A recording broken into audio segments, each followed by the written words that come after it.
नमस्कार दोस्तों, मैं स्मित मिश्रा स्वागत करता हूं फिर से आप सभी का एमजेटी एजुकेशन में। साथियों, ताइवान को चाइना ने 5 तरफ से घेर लिया है और काफ़ी ज़्यादा टेंशन वाली स्थिति आ गई है चाइना और ताइवान के पास में।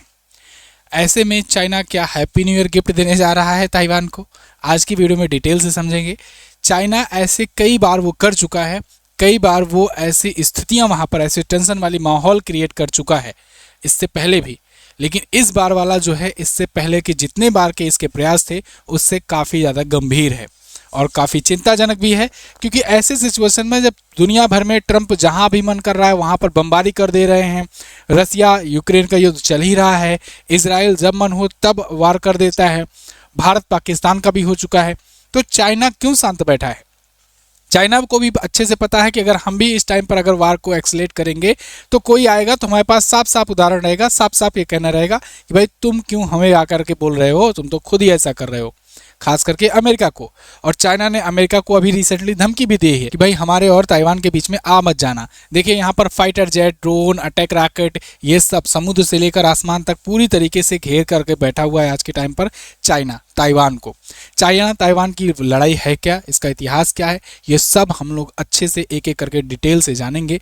साथ ही साथ ताइवान की पोर्कूपाइन स्ट्रेटजी क्या है जिसकी वजह से वो अपने आप को बचाता है, इतना छोटा सा देश होने के बावजूद भी, इसको भी हम लोग समझेंगे। तो देखिए अभी यह आर्टिकल है, 5 तरफ से घेराबंदी शुरू हो चुकी है ताइवान की। आगे बढ़ूं इससे पहले एक ज़रूरी सूचना आप सभी लोगों के लिए, ईयर एंड सेल या कहें न्यू ईयर सेल स्टार्ट हो चुका है। इसके तहत आप हमारे जो भी वीडियो कोर्सेज हैं या जो भी ई बुक्स हैं उन पर आप 70% तक का डिस्काउंट प्राप्त करोगे अगर आप कूपन कोड में न्यू ईयर लगाते हो तो। हमारे जो संकल्प बैच है करंट अफेयर का और स्टैटिक जीके का, या फिर हमारा जो जीएस सफलता बैच है, उन दोनों में भी आपको ह्यूज डिस्काउंट मिलेगा। आपके पास गोल्डन चांस है इसको ज्वाइन करने का, बहुत सारे लोगों ने ज्वाइन किया है, आप जाइए ऑफर फायदा उठाइए। इसके अलावा हमारी जो ई बुक्स होती हैं जो हाईएस्ट क्वालिटी कंटेंट के साथ होती हैं, इसको भी आप बहुत ही नाम मात्र के दाम पर ले सकते हो। ये सारी चीज़ें आपको मिलेंगी एमजेटी ऐप पर। MJT app Google play store पर मिलेगा, वहाँ से जाकर बेस्ट ई बुक सेक्शन या बेस्ट वीडियो कोर्स सेक्शन में जाकर आप ले सकते हो। डिस्क्रिप्शन में लिंक दिया गया है या फिर पिन कमेंट भी चेक कर लेना, वहां पर भी आपको लिंक्स वगैरह मिल जाएंगे रिलेटेड। चलिए टॉपिक पर वापस आते हैं। न्यूज क्या है? न्यूज ये है कि चाइना ने एक बार फिर से घेराबंदी शुरू कर दी है ताइवान की। ताइवान को चारों तरफ से घेरना शुरू कर दिया है, कुछ इस प्रकार से अपने जहाजी बेड़े, सबमरीन्स, इसके अलावा ऊपर फाइटर प्लेन्स, ये सब हैवी मात्रा में ले आकर के ताइवान के पास रख दिया है। 4-5 तरफ से, वो भी 5 तरफ से घेराबंदी। मतलब कि ताइवान देखो, अगर आप मैप में देखोगे ना, बहुत ही छोटा सा कंट्री है।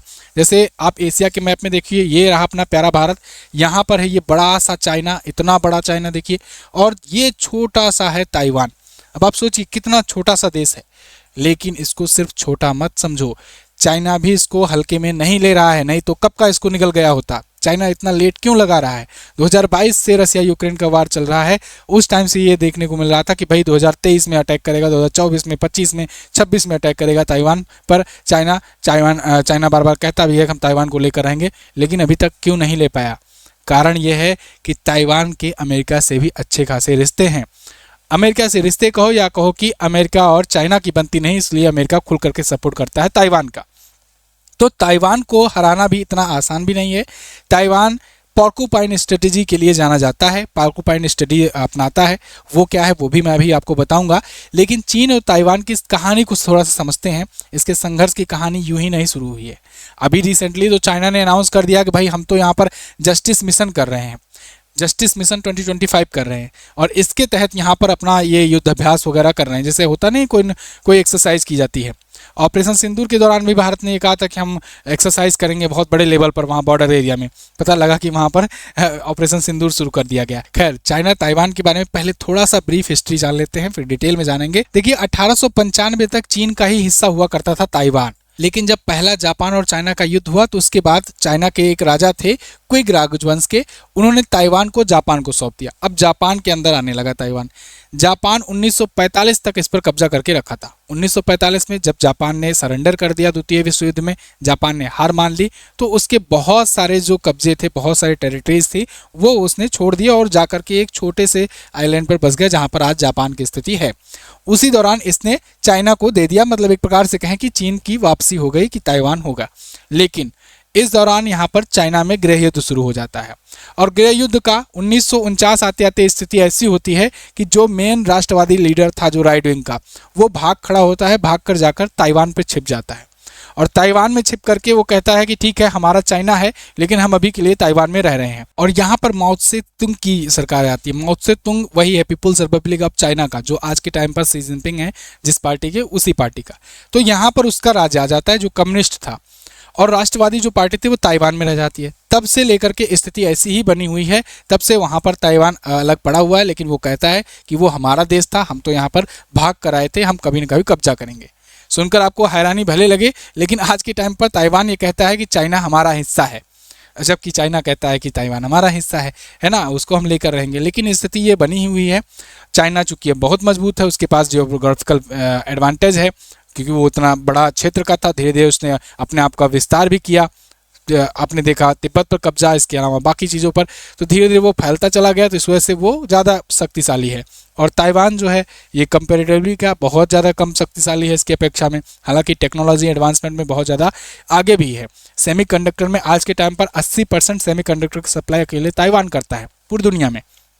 तो इस वजह से ताइवान अमीर भी है, लेकिन चाइना यहाँ पर कब्जा करके थोड़ा सा और अपने आप को बढ़ाना चाहता है, क्योंकि इस आइलैंड पर सेमीकंडक्टर की चीज़ें बहुत ज़्यादा पाई जाती हैं, रेयर अर्थ मिनरल बहुत ज़्यादा मात्रा में है।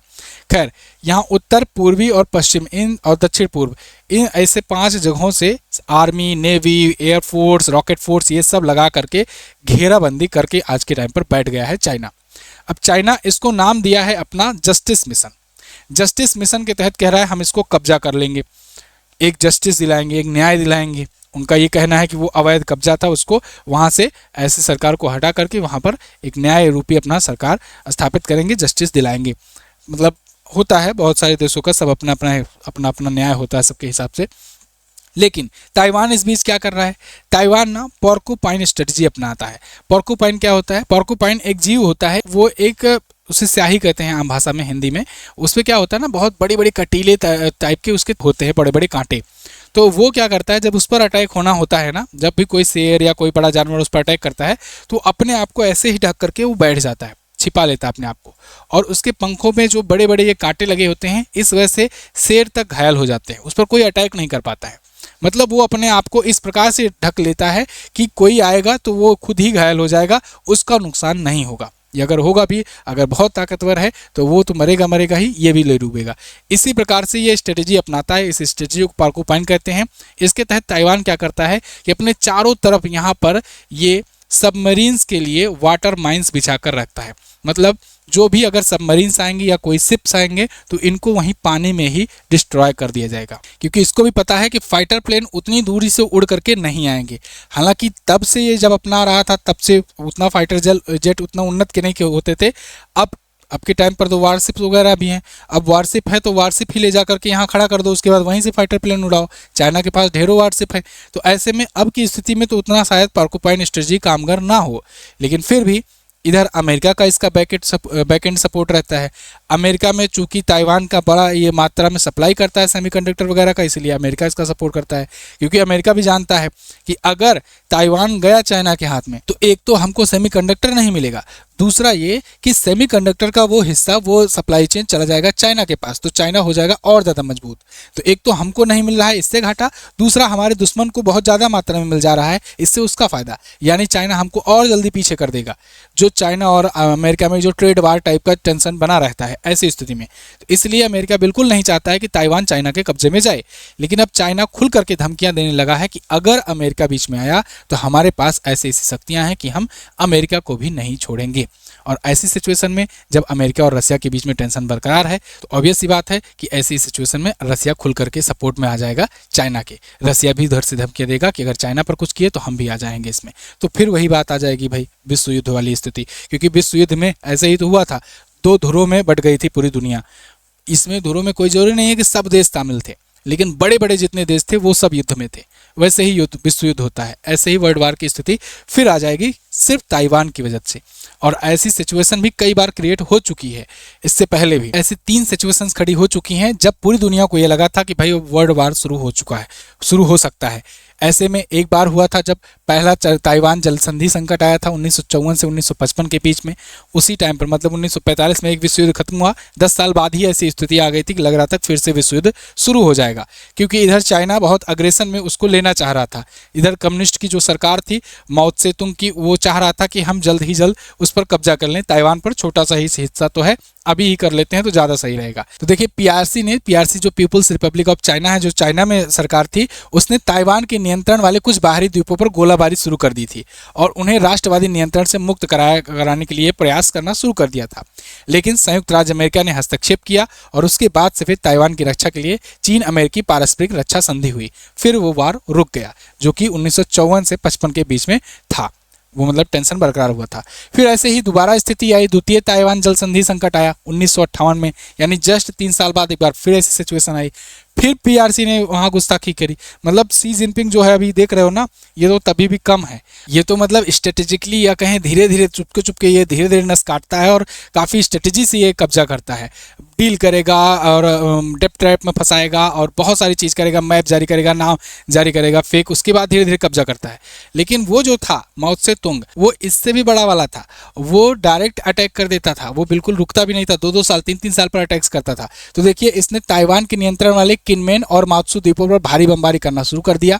फिर 44 दिनों में 5 लाख से ज़्यादा गोले दागे, 5 लाख से ज़्यादा गोले उस टाइम पर 1958 में। फिर अमेरिका ने ताइवान को सैन्य सहायता प्रदान करना शुरू कर दी और सोवियत संघ पीआरसी को समर्थन देना शुरू कर दिया। मतलब जब अमेरिका आया तो उधर से रसिया चाइना को सपोर्ट करने लगा और फिर दुनिया एक विश्व युद्ध वाले खतरे की स्थिति में आ गई थी। किसी तरीके से वार रुकी, डीएक्सिलेशन हुआ। जब देखा कि दुनिया मतलब फिर से विश्व युद्ध में जा सकती है तो फिर कहा कि भाई शांत हो जाओ, शांत हो जाओ। तो शांति बनाई गई व्यवस्था। फिर 30-40 साल तक ऐसे शांति व्यवस्था बनी रही। लेकिन 1995-96 में आकर के एक बार फिर से चाइना जो है इसका खून गर्म हुआ। खून क्यों गर्म हुआ? क्योंकि जो ताइवान के प्रेसिडेंट थे ना, वो चले गए थे अमेरिका की यात्रा पर। ताइवान के राष्ट्रपति ली टेंग हुई थी, ये अमेरिका की यात्रा पर चले गए थे और इस दौरान चाइना ने ताइवान पर तटों के पास पानी में मिसाइल परीक्षणों की एक श्रृंखला आयोजित कर दी और वहां पर इन्होंने कब्जा करने की पूरी प्लानिंग शुरू कर दी कि अब इसी दौरान कब्जा कर लिया जाए। लेकिन अमेरिका अपनी नौसैनिक शक्ति का प्रदर्शन किया, वहां पर अपना क्षेत्रों में स्थिरता बनाए रखने के लिए 2 विमान वाहक पोत भेज दिए और इसके बाद फिर जल संधि हुई। तो इस प्रकार से 3 जल संधियां हुई और तीनों का परिणाम यह आया कि अमेरिका के ही हस्तक्षेप के बाद ये चीज़ें रुक पाई थी।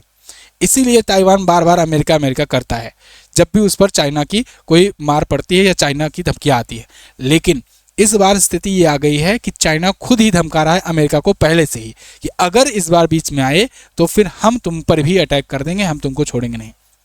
और अब ये मत समझना कि पुराना वाला चाइना है, क्योंकि चाइना जो है ना 1948 में, फिर 55, 56, 65 के दशक में, 80 के दशक में काफ़ी कमज़ोर हुआ करता था। उतनी स्थिति नहीं थी कि अमेरिका से झेल सके। इसलिए जब अमेरिका आ जाता था तो इसे शांत होना पड़ता था। हाँ, रसिया आ करके चाइना का सपोर्ट करता था, लेकिन बस इसीलिए कि तुम इस पर अटैक ना कर पाओ, इसका नुकसान ना हो, इसलिए हम इधर से खड़े हैं, इसको अकेला मत समझो इसलिए। लेकिन फिर भी चाइना अपने आप को तेज़ी से मजबूत करना शुरू किया, इकोनॉमिकली ग्रोथ किया और अपने एक्सपोर्ट इम्पोर्ट्स बढ़ाए, सैन्य शक्तियाँ बढ़ाई और आज स्थिति ऐसी है कि अब ऐसी स्थिति में आ गया है कि अमेरिका पर भी वो अटैक करने के लिए रेडी है और कह रहा है कि हम बख्शेंगे नहीं तुमको भी। इसीलिए अमेरिका बार बार इंडिया से भी रिलेशन मजबूत करने की कोशिश में रहता है। लेकिन अभी ट्रंप साहब हैं, ये बौखलाए हुए हैं, इनको पाकिस्तान ज़्यादा अच्छा दिखता है। उधर पाकिस्तान को पहले ही मुर्गा बना करके बैठाया हुआ चाइना, तो पाकिस्तान को तुम सपोर्ट करके क्या कर लोगे? पाकिस्तान खुद ही डेप ट्रैप में फंसा हुआ है चाइना के। लेकिन ये ट्रंप महोदय को समझ में नहीं आता है। खैर जो भी है, वैसे चाइना अमेरिका के पास एयर बेसिस की कमी नहीं है, पूरे एशिया में फैला हुआ है क्योंकि अमेरिका है भाई। लेकिन फिर भी स्थिति तो गड़बड़ होगी ही।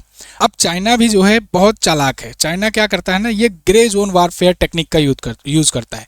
इसमें क्या होता है, ग्रे जोन वारफेयर टेक्निक होता ये है कि इसमें लड़ो मत, इसमें डरा धमका करके थकाने का काम करो। मतलब ऐसा लगे, बार बार ऐसा स्थिति बनाओ कि जैसे लगे कि हाँ अब युद्ध होगा, अब युद्ध होगा, अब मारेंगे। जैसे हुआ नहीं, दिल्ली ब्लास्ट के बाद इंडिया इस प्रकार से प्रिपरेशन कर रहा है, बार बार वहाँ पर बॉर्डर एरिया पर सैन्याभ्यास वगैरह करता है। पाकिस्तान को लगता है अब मारेंगे या अब युद्ध शुरू होगा, अब कुछ करेगा। वो बार बार अपनी सेना यहाँ इकट्ठा करता है, बार बार अपने इधर उधर डिप्लॉयमेंट करता है, तो उससे बहुत सारे खर्चे भी होते हैं। और पाकिस्तान देश जो मतलब भिखारी है, उसका इतना खर्च करवाना ही सबसे बड़ा जान लो जीत है, कि बार बार उसका खर्च करवाओ, बार बार वो अपना सारा सब कुछ लेकर के वहाँ पर बॉर्डर पर सैन्य सामग्री वगैरह लेकर के इकट्ठा हो और उसको वहीं पर 10 दिन 20 दिन 25 दिन झेलाओ। जितना वो झेलेगा उतना उसका नुकसान होगा।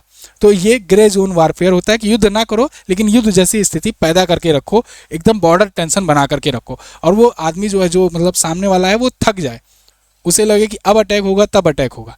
तो ये चीज़ चाइना काफ़ी समय से कर रहा है। आपने देखा, मैंने बताया ना शुरुआत में 2022 में लग रहा था अब अटैक करेगा, 23 में लग रहा था अब अटैक करेगा, 24 में लग रहा था, 25 में लग रहा था, अब 26 में फिर जाकर के सैन्य अभ्यास वहीं पर कर रहा है 5 तरफ से।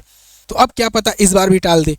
तो मतलब एक प्रकार से जब भी आकर के चारों तरफ से घेरता है और तुम भी आकर के अपना साजो सामान लेकर के पीछे चारों तरफ लग जाते हो, अमेरिका उधर से भी अपना जहाजी बेड़ा खोल देता होगा, जाओ वहाँ पर सबका नुकसान करवा करके चाइना फिर युद्ध अभ्यास करके घुस लेता है, तो नुकसान होता है इसमें इन लोगों का। तो ऐसा चीज़ें किया जा रहा है, इसे ग्रे जोन वारफेयर कहते हैं।